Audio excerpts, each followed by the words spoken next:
अपने सब सुन रहल छी में शानदार प्रस्तुति सुखीपुर बाजार।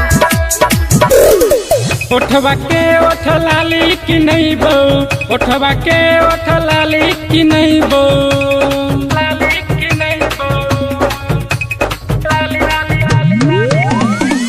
ओठवा के ओठ लाली की नहीं बो, ओठवा के ओठ लाली की नहीं बो। टीका और झुलनिया गे, टीका और झुलनिया गे। छोरी बाला तू हमर सजनिया, देबो नाक के तारा न दुनिया गे।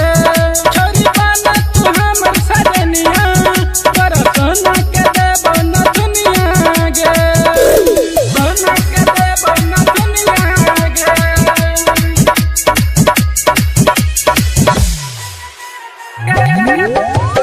डीजे उमेश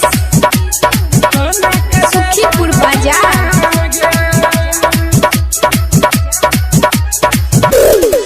सारी सहरसा के अनबो, दरभंगा से लहंगा गे। कहबत पटना से मंगेबो, पर तो कतना महंगा गे, पर तो कतना महंगा गे। सारी सहरसा से अनबो, दरभंगा से लहंगा गे। कहबत पटना से मंगेबो, पर तो कतना महंगा गे। बलिया के कना बाली की नहीं बो, बलिया के कना बाली की नहीं बो। पायल की नहीं बो पुरनिया से, पुरनिया से।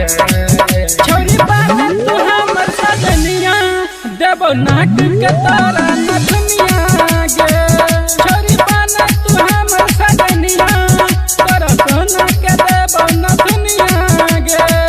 छोरी बाला तू हमर सजनिया, तोरा सोना के देबो न दुनिया गे, सोना के देबो न दुनिया गे।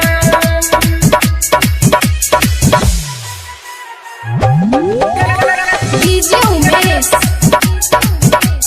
सुखीपुर बाजार। तोहर देखी के चढ़ल जवानी, इहाँ से टपकै छ पानी। जल्दी से माने गे सोना, न तो फोकट में कटतौ जवानी गे, जवानी गे। तोहर देखी के चढ़ल जवानी गे, इहाँ से टपकै छ पानी गे।